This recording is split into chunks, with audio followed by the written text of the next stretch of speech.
1K1 TV1. Bismillahirrahmanirrahim. Assalamualaikum warahmatullahi wabarakatuh. Alhamdulillah wa syukurillah wa la haula wa la quwata illa billah. Salawat dan salam kita panjatkan kepada junjungan Nabi besar Muhammad sallallahu alaihi wasallam. Alhamdulillah, di bulan yang baik ini, bulan Syawal, kita balik lagi menjadi fitri, begitu ya. Jadi kita juga sampaikan nih Bang Nursi kepada pemirsa setia IC Teriusu, taqabbalallahu minna wa minkum. Mudah-mudahan kesalahan-kesalahan kita selama memberikan kita seringkali mengatakan bahwa ini adalah bagian dari dakwah kita, mencerdaskan kehidupan bangsa, tugas konstitusi kita. Dalam rangka itu kalau salah mohon dimaafkan, karena kalau salah itu dari kita pasti, yang benar hanya dari Allah. Pengursi sudah 40 hari kita tidak bersua, karena selama Ramadan saya ada tugas biru walidain gitu ya, menemani ibu saya di kampung. Tapi saya ikuti terus mencangkul ladang amal yang memang disediakan oleh Allah. Itu ladang amal yang luar biasa disediakan itu. Jadi saya karena kalau di Jakarta kan jauh dari ibu kayak gitu ya, jadi saya harus bekerja keras untuk itu.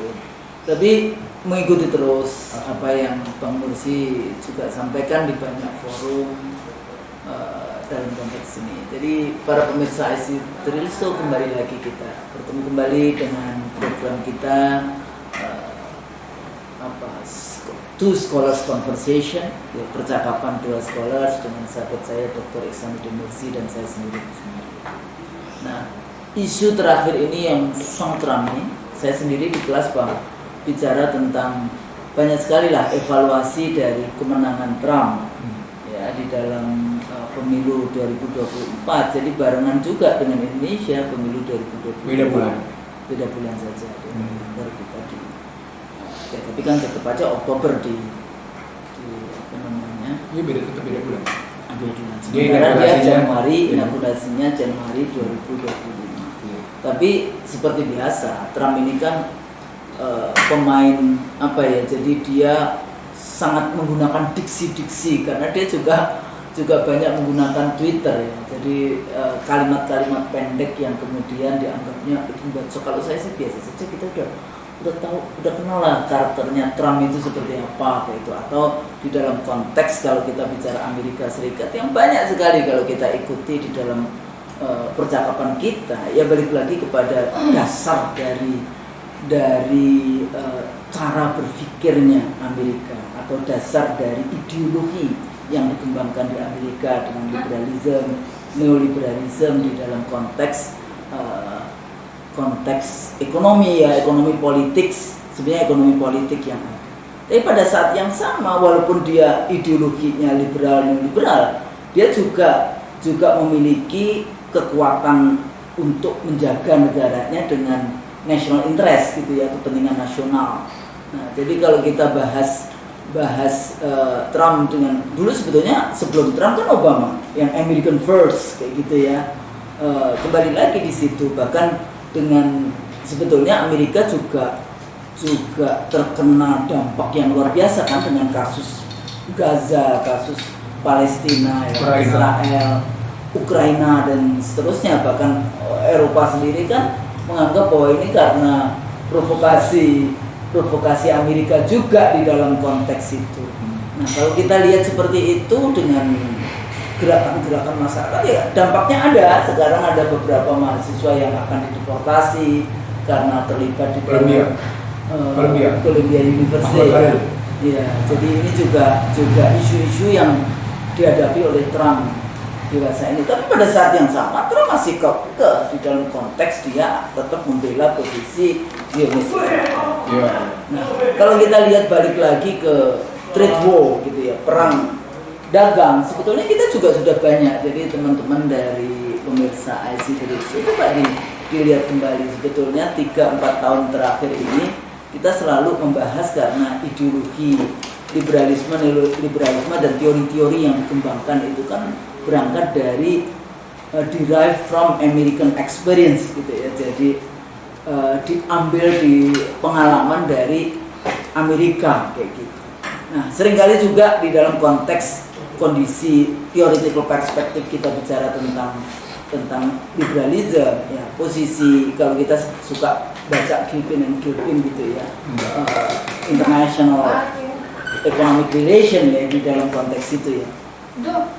Ya, kita bahas ada 3 kelompok ya, liberal, Marxism, dan nasionalisme. Nah, cuma kadang-kadang kalau di dalam konteks mereka dia liberal tapi juga nasionalis di dalam konteks ini ya. Jadi dia tidak membuka 100% bagaimana barang-barang di luar Amerika itu bisa masuk. Bahkan banyak sekali yang Indonesia dari sejak zaman Soeharto dulu itu sebenarnya suffered gitu ya dengan persoalan-persoalan apa dulu sampai perjanjian antara Indonesia bisa mengekspor tekstil ke Amerika, tapi Amerika dia akan mengekspor film Hollywoodnya, bukan yang rating A lagi ya, film Hollywood yang kacau kayak gitu. Jadi Anda bisa bayangkan, yang satu itu tekstil, yang satu value yang disosialisasikan di dalam konteks itu. Nah, tapi kalau kita lihat Bang, di dalam saya baca di Policy Trump 2025 National Trade Estimate Report on Foreign Trade Barriers of the President of the United States on the Trade Agreements Program, betul banget ya mereka tuh. Setiap negara itu ada, dan Indonesia kalau membaca itu di halaman 222. Bukti bahwa mereka peduli dengan data. Peduli dengan data di dalam konteks itu. Tapi yang menarik kalau kita lihat sebetulnya Indonesia itu juga punya kekuatan tersendiri. Kenapa kemudian bacanya salah?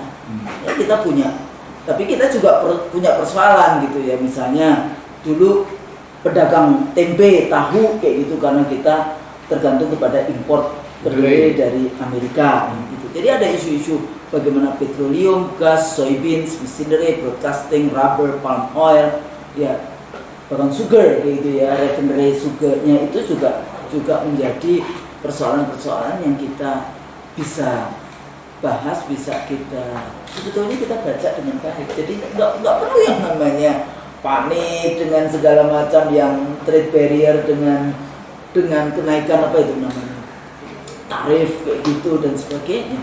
Indonesia punya kekuatan luar biasa sebetulnya. Cuma kan leadership, lagi-lagi kalau kita bahas isu leadership. Nah, ini apakah persoalannya? Bagaimana kita baca itu? Ya, apakah Presiden Prabowo dalam konteks itu membaca kondisi tersebut itu salah? Ya. Gak usah bilang salah, bener deh, proporsional. Nah, itu deh.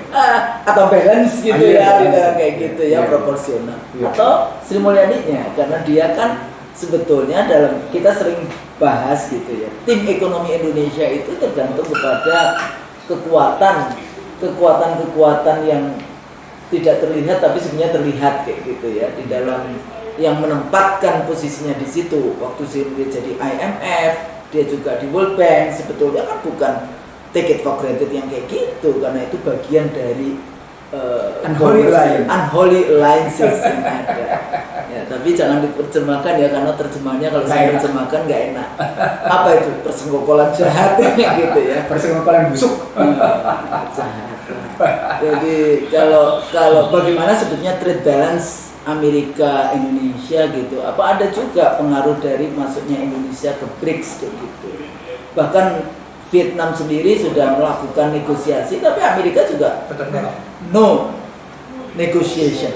Nah, jadi ya kalau gitu, kalau Prabowo mengatakan oh ya nanti misalnya Sri Mulyani ada tim persen, ngapain untuk negosiasi? Walaupun yang saya tahu dari dulu Indonesia itu sampai hire lobbyist di Amerika untuk melakukan lobby baik perdagangan maupun politik di Washington. Memang di Amerika kan isinya kan para lobbyist. Kalau nggak salah sampai lah berapa puluh ribu US dollar ya. Jadi kita harus bayar.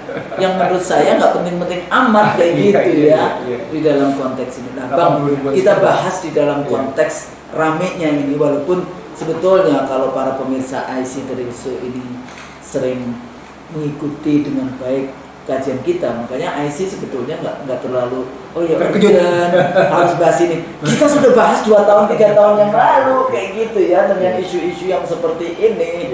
Dalam konteks itu sebetulnya cuma kasusnya saja atau presidennya yang current isusnya. Strategic isusnya sudah kita bahas kapan tahu.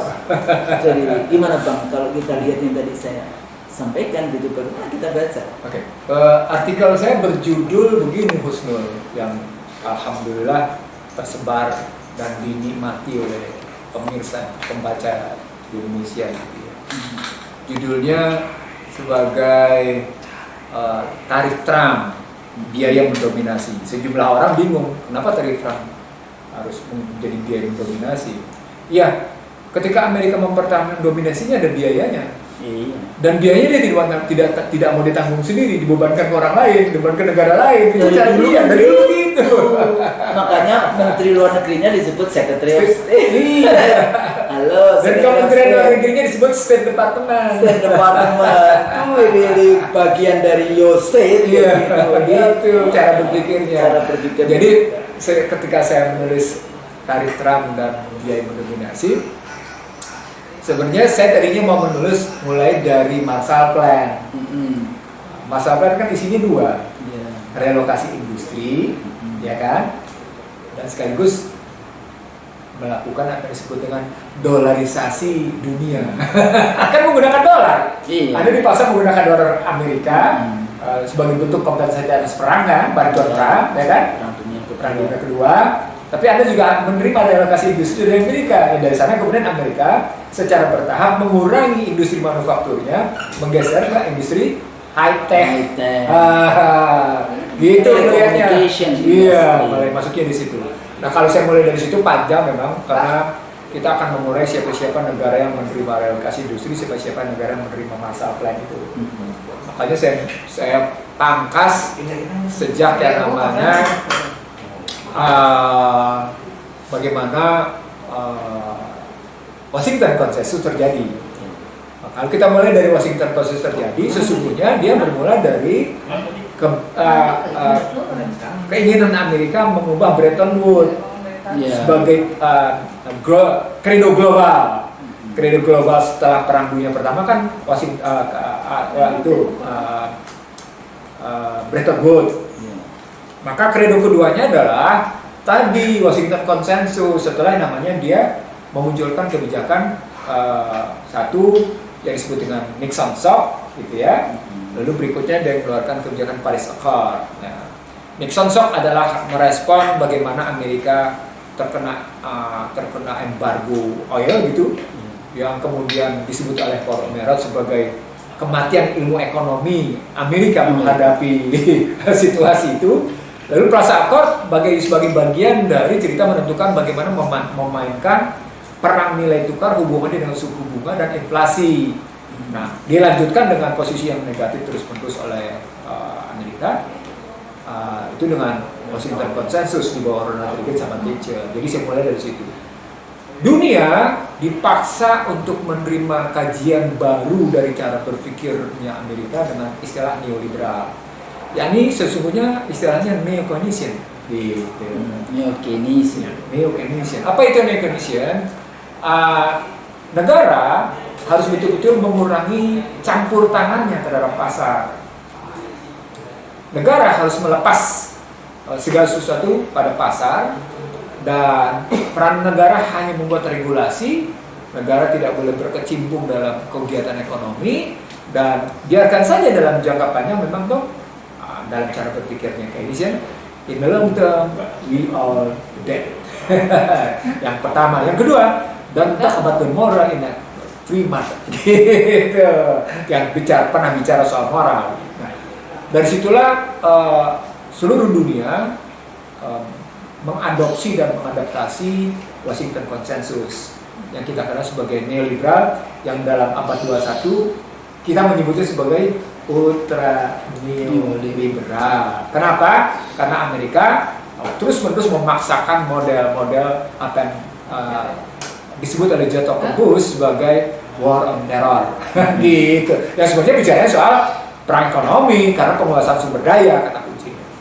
Nah kalau kita ngambilnya dari Washington Consensus, kita ngambilnya dari neoliberal, maka Indonesia sudah lama dipaksa untuk apa yang disebut dengan melepas hambatan tarif gitu. Melepas perlindungan industri dalam negeri, melepas perekonomian dalam negeri, dan yang paling penting adalah ketika Indonesia melepaskan pelayanan jasa bea cukainya kepada SJS sebagai wujud dari Indonesia melakukan kebebasan atas perdagangan bebas, kebijakan atas perdagangan bebas. Nah, itulah gebrakan Sumarlin. Gebrakan Sumarlin yang pertama adalah 87-88. Nah, ingat itu saya dulu kalau pas preskonnya itu kan, waktu 88. Ini fakta 87. Ya. November dulu kan? Iya, November 87 itu. Nah, di sana lah sebenarnya hambatan tarif memang sudah mulai dihapuskan, dikurangi gitu posisinya. Karena memang Indonesia dipaksa masuk dalam ajang globalisasi. Jadi ajang globalisasi sebenarnya tahap lanjutan dari model Marshall Plan, ajang globalisasi yang diwujudkan dari model apa yang disebut dengan Bretton Woods, lanjutan dengan Plaza Accord-nya, itu bermula di setelah Perang Dunia Kedua, berlanjut di tahun 1980-an dan dikonkretisasi dengan tadi Washington Consensus. Teori ekonomi internasional di sini sudah mulai ramai, sudah mulai satu kajian yang bergengsi gitu. Ekonomi internasional nih. Ya. Maka mereka melihat tentang merkantilis kan, merkantilisme, mereka melihat bagaimana internasionalisme, sejarah bagaimana sejarahnya, bagaimana teori barter dikemukakan, bagaimana teori pertukaran dilakukan, bagaimana teori perdagangan diajarkan, disebarluaskan gitu.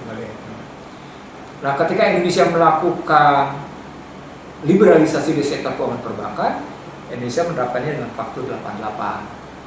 Nah, di Faktor 88 itu hasilnya adalah perbankan tumbuh bagi jamur. Di situ kelihatan sudah terjadi liberalisasi perdagangan dan liberalisasi keuangan. Walaupun pada nilai tukar masih menggunakan managed floating istilahnya, mengembang terkendali istilahnya waktu itu gitu ya. Dan karena itu digempur terus menerus sampai akhirnya 97 Juli 1997 Indonesia tidak lagi menggunakan managed floating, tadi menggunakan free floating exchange rate. Poinnya adalah liberalisasi perdagangan selalu diikuti dengan persoalan keuangan. Gambaran studi seperti ini kalau kita balik ke dalam kajian kalangan ilmuwan ekonomi internasional, sesungguhnya mereka tidak pernah melepas liberalisasi perdagangan dari liberalisasi keuangan. Selalu nempel ya. Iya. Siapapun atau mereka melakukan pembahasan tentang liberalisasi perdagangan, dia pasti akan nempel dengan liberalisasi keuangan. Itu artinya ketika ada orang bilang tarif 32% karena perhitungan 64%, tidak ada dalam ilmu ekonomi gitu ya. Dia mestinya belajar dari paling tidak dari belajar Gilpin deh gitu. Belajar dari situ dulu deh. Nah, dulu itu political ekonomi pasti kita belajar ekonomi internasional. Iya. Dengan Gilpin itu buku standarnya kayak gitu ya. Pasti dari situ gitu. Dari situ kita tahu bagaimana liberalisasi perdagangan, liberalisasi keuangan dilakukan gitu.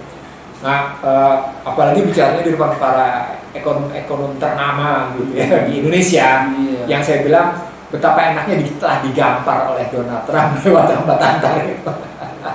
Trump telah menggampar para ekonom Indonesia yang percaya dengan hambatan tarif gitu.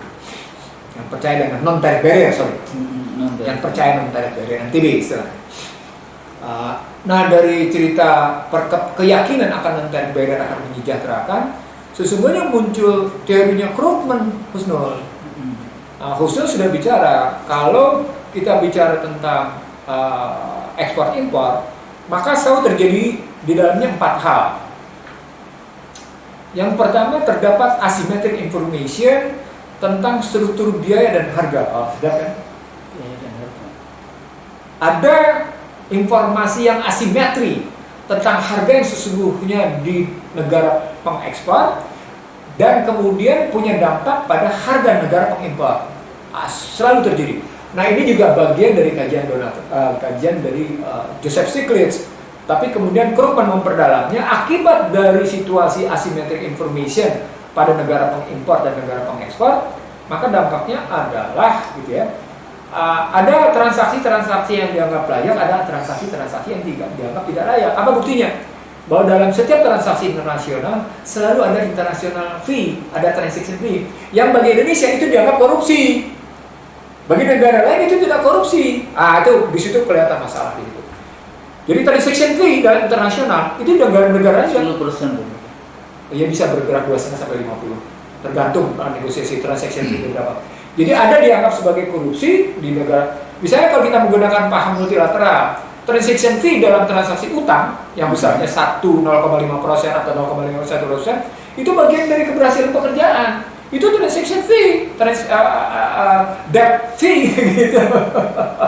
Wajar-wajar aja itu diterima. Nah itu dia tidak dianggap korupsi. Bagi Indonesia itu korupsi. Itu contoh. Jadi disebut dengan ada nggak Menteri Keuangan kita yang menikmati transactional fee? Makanya kaya. Di situ itu yang saya anggap bahwa sesungguhnya selain ada persoalan asymmetric information, ada transaction fee di dalamnya gitu ya. Ada juga dampak persoalan pada hubungan nilai tukar gitu. Ada persoalan nilai tukar. 1, 2, 3 ini berkaitan dengan nilai tukar. Apa ujungnya? Nah, Krugman bilang bahwa setiap kegiatan ekspor impor dalam dunia perdagangan internasional dan transaksi keuangan selalu mengakibatkan yang kaya makin kaya, yang miskin makin miskin gitu ya, dan melahirkan ketimpangan serta, ini kata kunci terakhirnya, dia akan mengurangi potensi terbukanya lapangan kerja di negara pengimpor. Jadi kayak Indonesia misalnya berharap terus-menerus pada impor akan hajat hidup orang banyak, seperti yang dianjurkan terakhir oleh Presiden, maka sesungguhnya Indonesia sedang menutup peluang terbukanya lapangan kerja. Itu yang tidak dipahami. Ini kajian lama, ini kajian Krugman. Krugman sudah lama menyatakan ini, jadi bukan hal baru ketika Anda berharap terus-menerus impor pada hajat hidup orang banyak, Anda sesungguhnya sedang menutup peluang terbukanya lapangan kerja. Dahsyatnya coba. Padahal pada saat yang sama kita selalu teriak-teriak ekonomi mandiri. Iya, lapangan kerja. Ekonomi mandiri, segala macam gitu ya. Dan itu menarik di situ. Itu berhubungan tadi dengan ketimpangan, itu berhubungan tadi dengan yang namanya nilai tukar. Nah, di situ kelihatan itu berhubungan. Apa poinnya? Poinnya seperti yang saya bilang. Dalam nilai tukar, dia berhubungan suku bunga dan inflasi. Dia akan berhubungan dengan komoditas. Apakah komoditas energi, komoditas pangan, atau komoditas strategis, atau logam mulia. Teori internasionalnya begitu gitu, gampangnya. Bahwa mereka yang menentukan. Itulah yang saya sederhanakan dengan satu slide saya. Bahwa nilai tukar bersaudara kandung dengan yang namanya suku bunga dan inflasi, sementara ditentukan oleh Federal Reserve. Lalu berikutnya dalam transaksi berarti ditentukan sebuah pemerintah yang mendominasi, yang menentukan harga hajat hidup orang banyak, yang menentukan tarif barir, yang menentukan logam mulia. Apa poinnya? Poinnya adalah ketika kita bicara hambatan tarif atau non hambatan tarif, gitu ya, pada hakikatnya berhubungan dengan nilai tukar. Apa intinya? Itulah yang kita acap kali sampaikan dalam dialog kita di IC Show. Dalam kuliahnya Husnul Maria di S3UI, bahwa perang perdagangan itu tidak lepas dari perang mata uang, currency war. Bahwa perang dagang dan perang mata uang itu tidak terlepas dari namanya perang sistem ekonomi. Bahwa perang sistem ekonomi diikuti dengan kemajuan teknologi, diikuti dengan perang ICT. Bahwa perang ICT akan diikuti dengan namanya model perang hybrid. Bahwa perang hybrid akan sampai pada totality war gitu. Itu omongan bukan 2-3 tahun lalu kalau itu. Bang, ya. Kadang-kadang yang dikampanyekan, dikampanyekan oleh Amerika selalu kan selama kemudian ada fairness di dalam konteks itu, dia juga nggak harsh gitu. Oke, sekarang saya tanya balik. Kira-kira dia konsisten nggak? Enggak. Contoh sederhana dalam tekstil. Iya. Contoh sederhana dalam soal tekstil. Indonesia diminta kenaikan tarifnya untuk memasukkan yang namanya alas kaki, sepatu, dan tekstil. Tapi Anda tahu, kita ketergantungan sama Amerika. Kapas. Dan pada saat cotton masuk daftar loh cotton itu.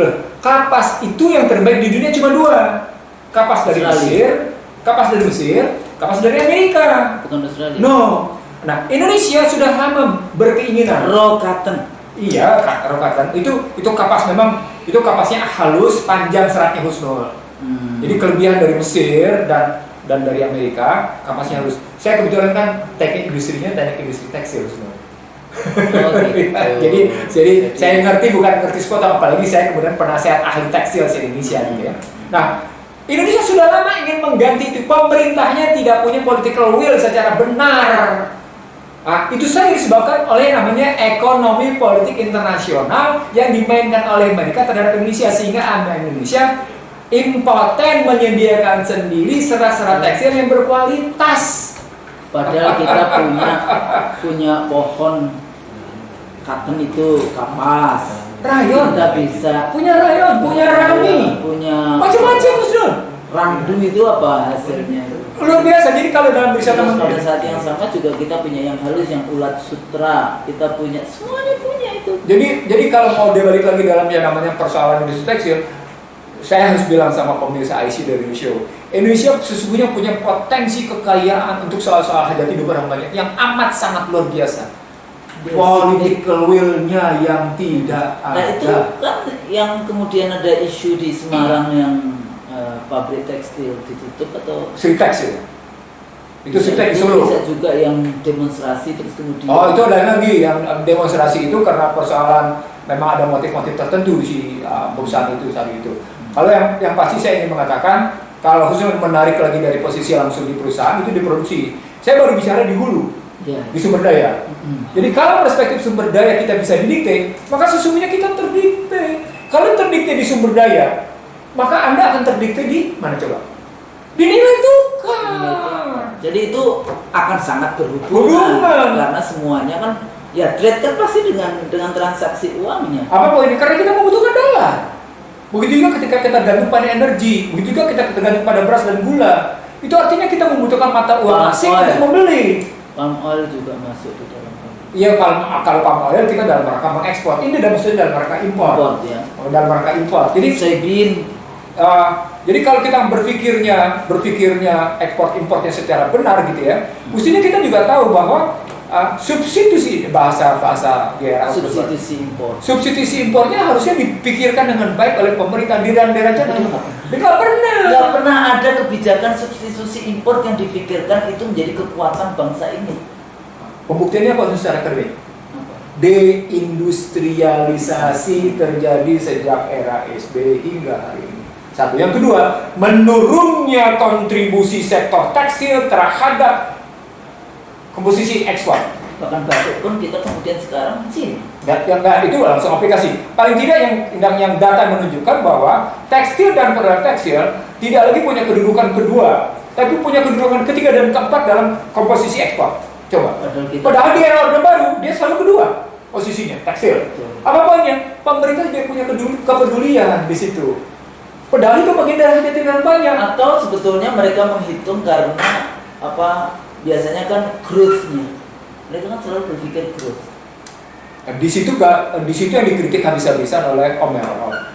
Dikritik habis-habisan oleh berbagai kalangan ekonomi bahwa model pertumbuhan growth domestic product atau dalam bahasa Indonesia produk domestik bruto, bahwa Y sama dengan C plus I plus G plus X minus M adalah salah. Apalagi efek menetesnya. Nggak usah berpikir dulu sini deh. Kita berpikir aja dulu tentang bagaimana sesungguhnya satu negara ketika berpikir tentang, saya nggak usah bicara sovereignty ekonomik ya.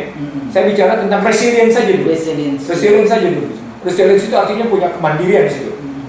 Kalau artinya lebih tinggi dari economic security, ketahanan ekonomi. Kita naik kemandirian ekonomi. Ini tergantung kepada kita nggak mandiri. Iya. Nah, kalau kita ngambil resilience ekonomi, maka kata kuncinya adalah hajat hidup orang banyak yang dibutuhkan di sebuah negara, di suatu bangsa, tidak digantungkan pasokannya dari luar. Sebetulnya kan, sebenarnya cara berpikir kayak gitu kan gampang saja ya.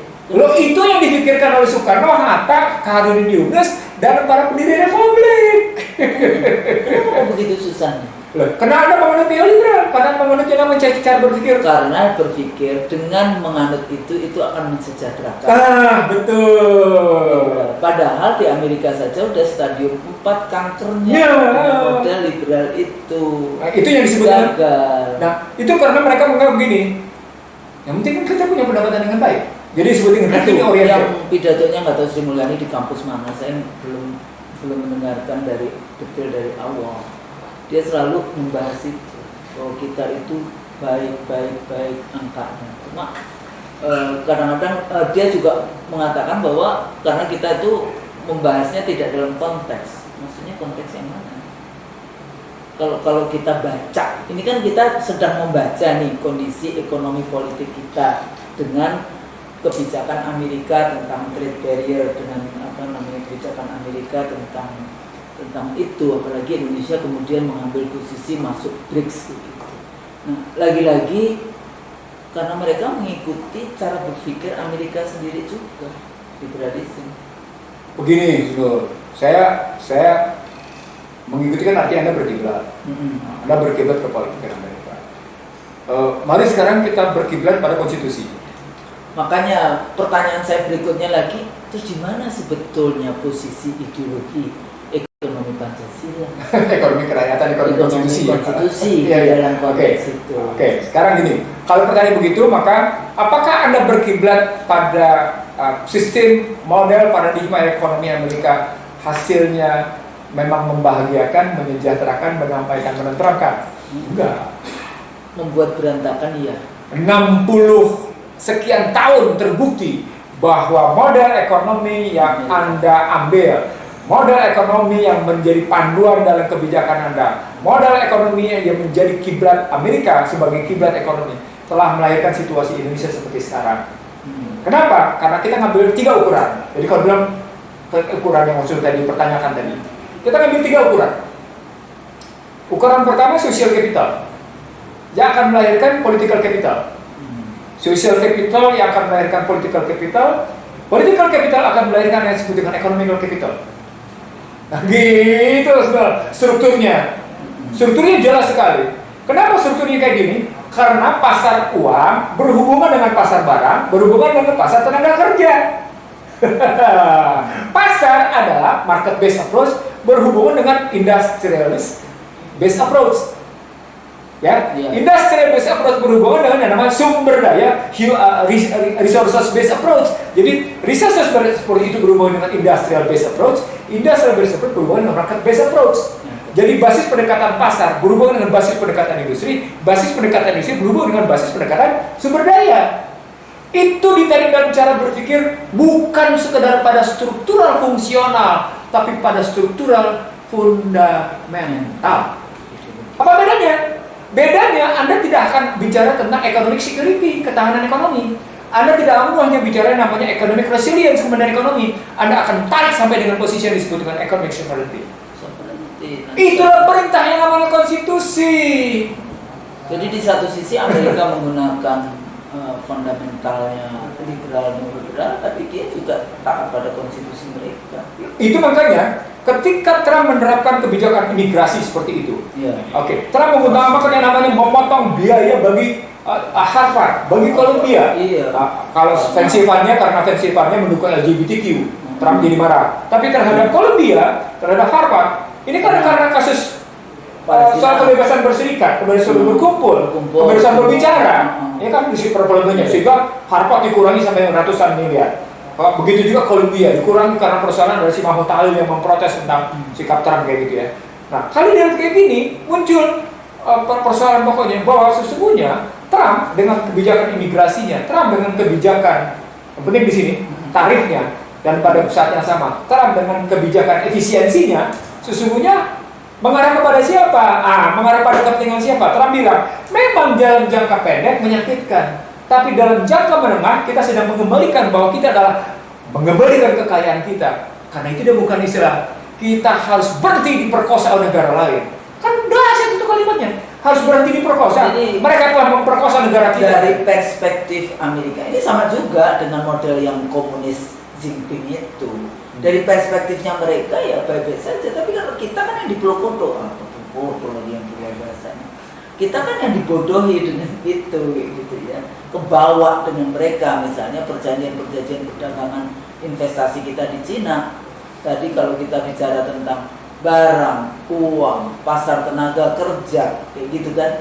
Mereka datangin pasar tenaga kerja ke Indonesia. Kalau sampai 100 juta orang Cina, TKA Cina yang datang legal maupun tidak legal, kira-kira 2045 apa kita masih eksis kalau kita lihat dari situ. Nah, Bang balik lagi ke teori yang tadi di awal bicara tentang Fakta November atau kemudian Fakta Oktober di 80-an di dalam konteks itu tetap dengan model neoliberal kan, tapi itu kan sebetulnya pemikir siapa? Friedman ya, Milton Friedman. Betul. Chicago Boys. Dan itu sebetulnya tadi bilang Thatcher dan Reagan, gitu. Reaganite, makanya seringkali disebut sebagai Reaganite dan Thatcherite. Sebetulnya ini pengaruh juga dari kelompok-kelompok anak-anak muda Chili yang di apa namanya? Akhirnya dia akan disebut sebagai Chicago Boys itu. Chicago Boys. Dia bisa disebutnya. Disebutnya Mafia Berkeley.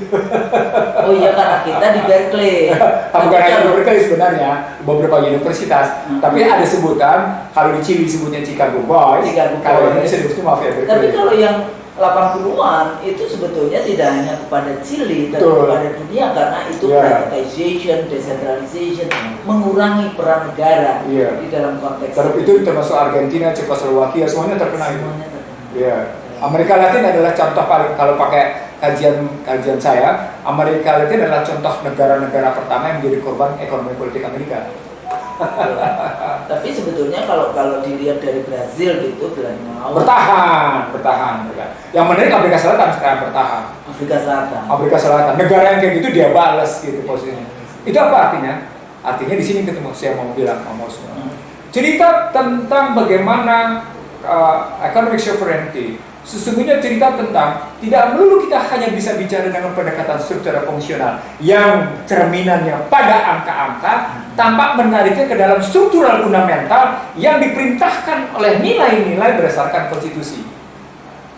Jadi ketika Anda ngebebasin impor pada hajat hidup orang banyak, ketika Anda bicara tentang pentingnya menegosiasikan 32% supaya lebih turun, maka pendekatan Anda apa? Struktural fungsional, tapi Anda tidak pernah berpikir tentang bagaimana struktural fundamental menurut konstitusi, bahwa negara punya fungsi untuk membuat rakyatnya sejahtera, tidak boleh terjajah, mendapatkan penghidupan yang layak bagi kemanusiaan. Nah, di sini letaknya. Seringkali kalau saya mengkritik teori-teori, bukan teori ya, rumus-rumusnya ekonomi itu kan di dalam kurvanya itu. Kenapa mesti harus ngikutin kurva Amerika? Sebenarnya kita bisa yang tadi ya, hidup yang layak ala Indonesia itu kurvanya di mana di dalam konteks. Saya jawab dulu. Saya ambil contoh dulu Amerika. Sejak 1980-an Reagan itu berkuasa bersama Thatcher. Sesungguhnya Amerika sudah mengalami kecenderungan defisit neraca perdagangan. Jadi data yang saya punya adalah sesungguhnya sejak Ronald Reagan berkuasa, gitu ya, Amerika punya kecenderungan defisit neraca perdagangan, walaupun tipis, tipis. Tapi makin hari makin besar defisit neraca perdagangannya, sampai terakhir triliunan sekarang, triliunan US dollar defisitnya. Dan yang menikmati defisit itu terbesar itu memang 3 negara, Cina, Meksiko, Kanada. Cina, Meksiko, Kanada. 3 negara inilah yang paling menikmati besarnya defisit neraca perdagangan Amerika. Nah, kalau defisit neraca perdagangan, bagaimana kita melihat ketahanan ekonomi Amerika? Kita harus melihat defisit anggaran. Nah, ternyata Amerika mengalami defisit anggaran itu terjadi sejak namanya era George Walker Bush awal abad 21. Poinnya adalah serangan George Walker Bush dalam tanda petik junior. Serangan serangan terhadap WTC, gitu ya, War on Terror, 9 September 2001. Sesungguhnya dimulainya defisit anggaran Amerika. Apa poinnya? Pajak yang dihasilkan tidak mencukupi anggaran. Pada saat yang sama, gejolak yang namanya perekonomian Amerika sudah mulai kokoh bergeser ke teknologi maju, teknologi ICT. Dan pada saat yang sama, ini harus dicatat, industri manufakturnya makin berkurang, industri baja ini sudah tidak lagi mampu cukup memenuhi kebutuhan. Apa indikatornya? Dia diserang habis-habisan oleh yang namanya baja dari Cina, baja dari Jepang, baja dari Korea. Nah, indikator yang paling nyata sekarang adalah bagaimana industri baja Amerika diserang oleh baja yang namanya dari Jepang. Sehingga Trump tidak berani memutuskan, tidak mau memutuskan karena akan terambil alihnya industri baja Amerika oleh Jepang. Tapi pada saat yang sama, ICT-nya diakui terdikte oleh 3 negara. Oleh Taiwan, oleh Korea Selatan, dan oleh Malaysia. Nah, Trump mengatasinya dengan cara dia beli yang namanya Taiwan Semiconductor Corporation senilai $100 miliar. Hanya untuk menyatakan bahwa dia harus membebaskan ketergantungan Amerika, kata kuncinya, membebaskan ketergantungan Amerika akan kebutuhan semiconductor dari negara lain. Dia bebaskan. Apa poinnya? Di bawah Donald Trump, Amerika membangun kepercayaan diri bahwa dia tidak ingin tergantung terhadap negara manapun. Jadi itu padahal sebetulnya dia punya masalah dengan itu. Jadi cara solusinya dia lakukan itu dengan cara membeli. Itu pernah terjadi di era Obama. Ya. Di era Obama, ketika dia ribut dengan Hu Jintao dengan kata-kata saya muak dengan Hu Jintao sebagai pemimpin Cina, Obama berhasil menghentikan tepatnya ketergantungan energi dari 4 negara, dari Kanada, dari Kuwait, dari Saudi Arabia, dari Venezuela. Bagaimana caranya? Iya, bagaimana caranya? Wah, ini menarik. Amerika menemukan teknologi shale gas dan shale oil sehingga Amerika berubah dari negara net importer menjadi negara net eksportir. Apa poinnya? Poinnya energi tidak tergantung, teknologi tinggi tidak tergantung, keuangan tidak tergantung, kebutuhan sumber daya alamnya tidak, kebutuhan makan utamanya gandum segala macam tidak tergantung. Yang tergantung cuma satu, fentanyl dan mineral rare farmasi. Farmasi. Dan farmasinya pun farmasi obat yang memberikan ketenangan rasa dan rasa senang. Yang kekuatannya lebih 50 kali lipat dari heroin dan morfin. Disitulah Trump merasa bahwa dia telah dikoyak-koyak oleh Cina. Yang juga kemudian dirasakan oleh Joe Biden. Coba Joe Biden mengambil sikap yang berbeda. What's the point? Nggak bisa kita ngeliat perang dagang sepotong. Nggak bisa kita ngeliat cuma perang dagang bagian dari perang mata uang, perang ICT, perang ICT. Kita harus nanti fieldnya itu kan di mana posisi-posisi mapping sebetulnya. Betul. Dan karena kekuatan kita itu di raw material sebetulnya Indonesia sebenarnya kita kuat kalau kita mau. Nah, dari sana saya selalu menawarkan konsep. Coba bangun relasi berpikir antara hulu, meso dan hilir bagi tegaknya kedaulatan ekonomi. Nggak bisa dong, Mbak. Oke, kalau begitu sekarang coba bangun berpikir pendekatan sumber daya, resources based approach, ke industrial based approach, ke market based approach, untuk yang disebut dengan resilience ekonomi kemandirian. Padahal pada saat yang sama kalau kita ngomongin market, Indonesia sendiri adalah market. Maaf ya Husnul ya, maaf ya. Ketika bicara market based approach, means kita bicara konsumen. Ketika kita bicara konsumen, means kita bicara daya beli. Ketika kita bicara daya beli, itu terjadi penciptaan oleh APBN dan kebijakan moneter. Sepanjang moneternya tidak menciptakan kekuatan daya beli fiskalnya dalam hal ini APBN, dan kebijakan moneter tidak memberikan daya beli yang cukup, maka terjadi hasilnya seperti sekarang. Kesalahan pilihan kebijakan. Apalagi kemudian kita kan sekarang dengan fashion gitu ya, ada MEA, ya kan? MEA apa kan kemudian kita jadi ini, jadi tetap jadi pasarnya Singapura, pasarnya Malaysia, pasarnya Thailand, pasarnya Filipina, dan konteks itu sampai SDM. Nah, di era sekarang ini orang berpikir, oke, kalau kita tidak bisa memasarkan barang kita ke Amerika, kita ambil pasar terbesar pada India dan China.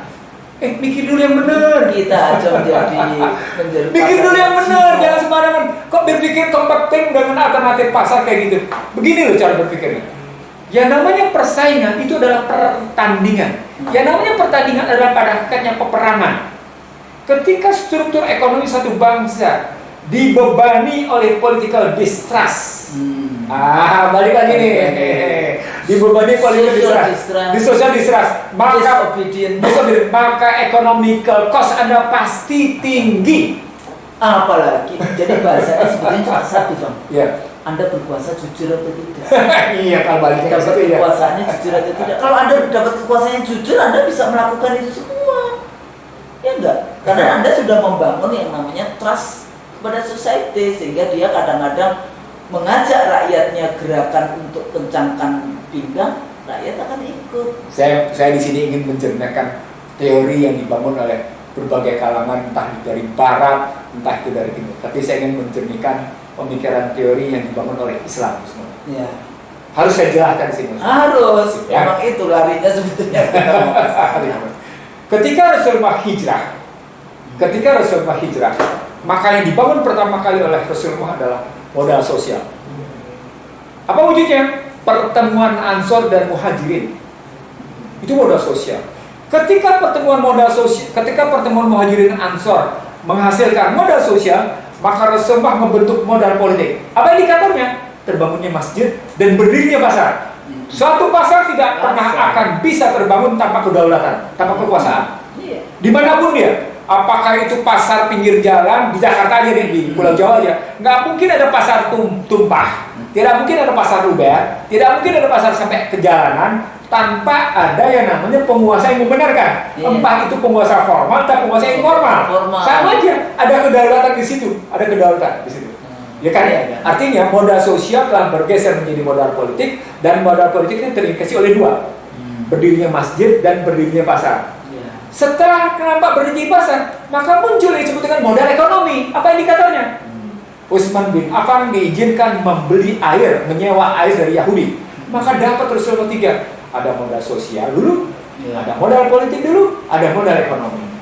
Dengan mendaya gunakan nilai tukar dari Romawi sebelum Perang Badar. Tapi setelah Perang Badar, nilai tukar sendiri. Artinya sesungguhnya itu udah sovereign, sudah sovereign. Nah, apa poinnya sesungguhnya? Cara-cara berpikir Barat tentang struktur kekuasaan yang terbentuk dengan termasuk struktur ekonomi salah. Karena Islam mengajarkan format berpikir 14 abad lalu, modal sosial, modal politik, modal ekonomi, selalu berjalan begitu. Dan dia mengimbuhkan, dia saling berkontribusi satu sama lain. Modal ekonomi mengimbuhkan pada posisi modal politik mengimbuhkan pada modal sosial. Kenapa? Karena dia bersinergi, saling memperkokoh. Terbentuklah Baldatun Thayyibatun wa Rabbun Ghafur. Terbentuklah yang namanya disebut dengan sakinah mawaddah warahmah. Terbentuklah yang namanya nafsul mutmainnah, yang dalam bahasa sekarang disebut sebagai happiness index. Happiness index. Coba Dan itu diikuti, dipraktekkan oleh negara yang namanya negara Buton sejak 1974. Padahal pemikiran-pemikiran Islam sejak zaman Rasulullah, ya pemikiran dia Al-Farabi, Mawardi dan sebagainya, berbahas banyak bahas tentang itu. Cuma kita kan nggak ada yang beriman dengan saya kalau knowledge, giliran membaca neoliberal Marxism, bangga. Enggak karuan, padahal itu salah. Kemarin saya iseng ngobrol dengan seorang teman. Ada orang yang sedang begitu sibuk membanggakan pemikiran Hegel. Karena Hegel mampu mempertemukan antara idealita dengan realita, antara gagasan dan kenyataan. Saya tanya balik sama Anda. Memang yang mempertemukan antara idealita dengan realita dalam panggung internasional siapa? Dia jawab dengan tepat, Muhammad. Anda cerdas, saya bilang. Karena tidak ada satu pemikir pun, tidak ada satu tokoh di dunia yang demikian hebat mempertemukan kenyataan dengan gagasan kecuali Rasulullah. Satu-satunya. Makanya kadang-kadang pemimpin filsafat, pemimpin pemikir, katanya dia tinggi. Tapi kalau Anda berpegang pada Quran dan hadis, ya akan jatuhnya begitu. Jadi kita tunggu itu. Tapi Bang balik lagi. Iya. Nggak, ini wacana berpikirnya, supaya kita tahu bahwa harus, karena kita selalu Gilpin, Milton Friedman, Chicago Keynesian, sama Keynesian. Krugman, emang bukunya Joseph Stiglitz. Siapa itu yang The Nation, The Wealth of Nation? Oh ya, ada Adam Smith. Itu bukunya mentobel segitu kayak gitu. Tapi jangan salah, kalau Adam Smith itu mengajarkan development society, masyarakat yang. Tapi sebetulnya kalau kita bicara tentang pendekatan itu kan ada memang market based approach gitu ya. Ada state based approach, ada power based approach, ada justice based approach. Sebetulnya ada banyak, mereka juga tidak, variannya itu cukup banyak di dalam melihat itu. Cuma kan yang dominan semuanya itu adalah varian dari liberal dan neoliberal dalam konteks itu. Artinya begitu percayanya dengan pasar. Dan kenapa? terbukti gagal. Kekuatan orang-orang kaya, kekuatan the have kan sebetulnya. Artinya orang kaya sedang bertahan sebagai orang kaya. Bertahan sebagai orang kaya, gitu. Dan dia akhirnya negara dianggap menjadi servantnya. Makanya kan kritik dari Marx kan dianggap negara menjadi ininya kapitalis gitu ya, jadi buruhnya kapitalis di dalam konteks. Kalau kita balik lagi Indonesia sebagai negara Muslim terbesar di dunia, kita sebenarnya dikasih Allah kekayaan yang luar biasa, sumber daya alam. Kita juga dikasih kekayaan jumlah penduduk yang cukup banyak, ya kan? Nomor 4 resources cukup, market base cukup, yang tidak ada di tengah. apa? Itu tadi industrial. Ya. Tapi industrial itu kan juga menurut saya ya nggak, maksudnya tetaplah kalau kita mau melakukan itu cukup banyak kok kekuatan kita. Tapi kan kita nggak punya trust, nggak trust sama anak-anak bangsanya sendiri kayak gitu kan. Bangga dengan produk asingnya yang kayak gitu-gitu. Lah ini kan sebetulnya karakter kita sebagai manusia dan leadersnya juga tidak memberikan. Kalau Jawa itu kan di Jawa yang pemikiran tentang ing ngarso sunturoto ing madyo mangunkarso tutul yang dayanya nggak dimanfaatkan juga di dalam leadership bagaimana membangun ekonomi politiknya. Jadi kalau balik ke situ, Usul, formatnya menjadi bagaimanapun menghadapi Trump, jalan keluarnya adalah jalan keluarnya adalah Anda kembali ke dalam Perintah konstitusi, janji suci konstitusi. Janji suci pada melindungi oh iya, segenap pada mencerdaskan, menyejahterakan, membangun rasa keadilan berdasarkan ketuhanan yang Maha Esa dalam pergaulan internasional yang adil dan beradab. Sebetulnya kan para pendiri kita itu brilian di situ. Ya. Tapi persoalannya politisi kita, baik eksekutif maupun legislatif, saya tidak melihat ada yang kemudian menggunakan argumen-argumen konstitusi menjadi fondasi yang tadi disebutkan di dalam kebijakan-kebijakan politik ekonomi. Mereka abai atau mereka tidak tahu atau mereka lupa. Padahal sumpahnya sumpah jabatan dengan menurut konstitusi. saya mereka nggak peduli. Jadi ini urusan patriotisme. Oh iya. Oke. Nasionalisme. Patriotisme, nasionalisme. Mereka sudah kayak bahasanya John Perkins apa? Intellectual Hitman. ya, Economic hitman. economic hitman. Ya. Intellectual BO kalau di dalam bahasa kita. Iya. Jadi kita tidak membangun kritisisme di dalam konteks kita berpikir, padahal kita punya fondasi konstitusi yang harus dilaksanakan oleh para pejabat itu. Jadi problem Trump sebenarnya gambaran dari sikap patriotik ya. Keren. Di situ betul. Tapi patriotik negaranya sendiri. Ngapain kita kemudian sampai batuk-batuk. Jadi kita jangan menghamba-hamba kepada benar sekali. Pimpin rakyat kita. Ya ini jangan kemudian ada menteri juga itu yang minta apa? Minta rakyatnya untuk menyumbang atau iya, sumbang emas. gimana, nggak pantas gitu loh bicara Jadi seperti sebagai itu. penutup Usul, artinya kita bukan cuma sekedar miskin negarawan ya, miskin, tapi juga kita miskin sikap patriotik ya. Itu balik lagi ke sana. Apa sih Anda menjadi pejabat itu? Kan dalam rangka balik lagi ke konstitusi. Iya. Saya selalu mengingatkan setiap kali bicara dengan pejabat gitu ya. Anda itu jadi pejabat itu mengimplementasikan cita-cita pendiri bangsa yang termaktub di dalam konstitusi. Iya. Jadi jangan keluar dari situ. Iya. Karena apa? Sebetulnya bahaya loh. Keluar dari konstitusi Anda inkonstitusional loh. Di-impeach loh itu kalau inkonstitusional. Dan melanggar sumpah jabatan. Melanggar sumpah jabatan. Dan itu di dunia dan Pada akhirat akhirat. juga. Di dunia dan di akhirat. Apa poinnya? Itu bukan sukar negatif komitmen, bukan sekedar minus komitmen, bukan zero, near komitmen, bukan zero komitmen, tapi minus komitmen. Di dalam konteks modern nation state yang sekuler saja, mereka melakukan itu gitu. Apalagi kita yang Negara beragama. kita percaya Negara beragama. dan kita percaya life to life Iya. akan kita pertanggungjawabkan dalam hisab kita. Iya, Dan mestinya kan ke sana. iya, iya.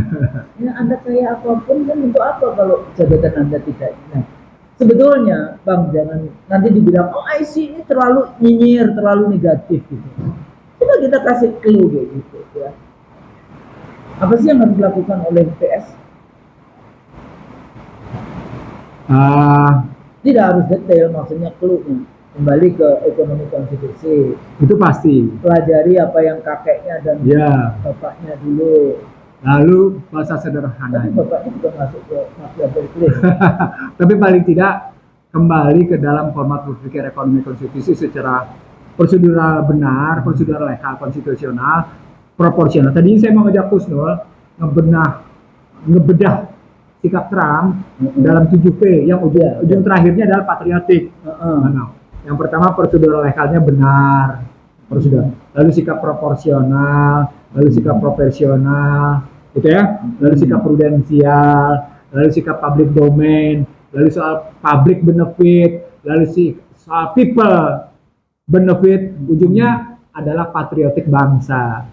Patriotik ini muncul. Jadi kita punya 7P yang ujungnya adalah seorang Trump telah menunjukkan sikap patriotiknya. Gitu. Nah, kenapa kita tidak belajar? Itu yang saya bilang, Trump sedang menampar para ekonom yang percaya dengan ekonomi terbuka secara bebas. Yang percaya dengan pasar bebas. Dari dulu tuh cuma ngomong aja teorinya yang bebas. Dari dulu memang dia bebas terbatas. Makanya dia tidak mudah kan import itu. Iya. Apa itu yang drug and FDA-nya? Ya, FDA, Food and Drug Administration. Itu mau salah satu buktinya fentanyl kayak gitu. Gimana dibutuhkannya dia bisa main-main dengan ngatasi kayak gitu. Opioid itu kayak gimana ceritanya? Itu indikatornya itu. Oke, jadi Husnul, silakan gunakan 7P tadi, tapi ujungnya Husnul sudah sampai bahwa kita harus belajar pada patriotik orang-orang yang membela bangsa dan negaranya. Membela bangsa dan negaranya. Jangan kemudian jadi menteri pakai ngomong, emang bisa kalian menggantikan TKA Cina? Kan ada Itu merendahkan. Saya bilang, Anda jadi menteri, Anda dibayar oleh rakyat, maka buat rakyat itu bisa bekerja seperti itu. That's your job. Kan kayak gitu. Jadi Anda harus kembali lagi. Apa sebetulnya tugas Anda sebagai menteri? Kalau Anda istiqomah dengan sumpah jabatan, insya Allah. Jadi kalau tadinya saya bilang Indonesia surplus politisi, defisit negarawan. Sekarang ini ternyata Indonesia defisit patriotik. Tapi gini loh, kadang-kadang as a political scientist, saya itu sangat tersinggung kalau selalu dikatakan politisi itu pasti negatif. Iya. Iya kan? Iya. Enggak, dalam pengertian politisi pragmatisme. Politisi opportunist maksudnya. Nah, harus dikasih kesan karena politisi itu punya tugas yang luar biasa di dalam mengimplementasikan cita-cita anak bangsa. Kan kayak gitu sebetulnya. Kan kita perlu parlemen yang mengawasi. Kalau partai politik memang menjalankan peranan secara iya. Kalau parlemennya jalannya benar. Jadi mereka pikir politisi, politik, ilmu politik itu dipikir baca koran aja cukup. Belajar kayak gitu kan ikroknya yang benar. Oke. Saya pikir itu. Oke. Ya. Jadi lagi-lagi buntutnya adalah bagaimana kita mengatasi defisitnya patriotik bangsa ini. Bukan sekedar Semuanya, as a politician, as a leader, as intelektual, intelektual. Saya ngomongnya scholar sih, Bang Osi. Jadi kita otaknya lagi sama. Iya. Dan sebagai anak bangsa semuanya, mari kita sebetulnya balik lagi gimana sih kita hand in hand di dalam konteks itu. Beyond our world, itu sebenarnya kita sedang membangun satu kesadaran. Dunia sedang masuk dalam kecamuk peperangan. Ini adalah ajang perang. Kan sering kita sedang dalam perang. Iya betul. Saya pikir itu mudah-mudahan conversation kita berguna. Kalau salah itu dari kita, mohon maaf. Dan yang benar hanya dari Allah. Assalamualaikum warahmatullahi wabarakatuh. Waalaikumsalam warahmatullahi wabarakatuh.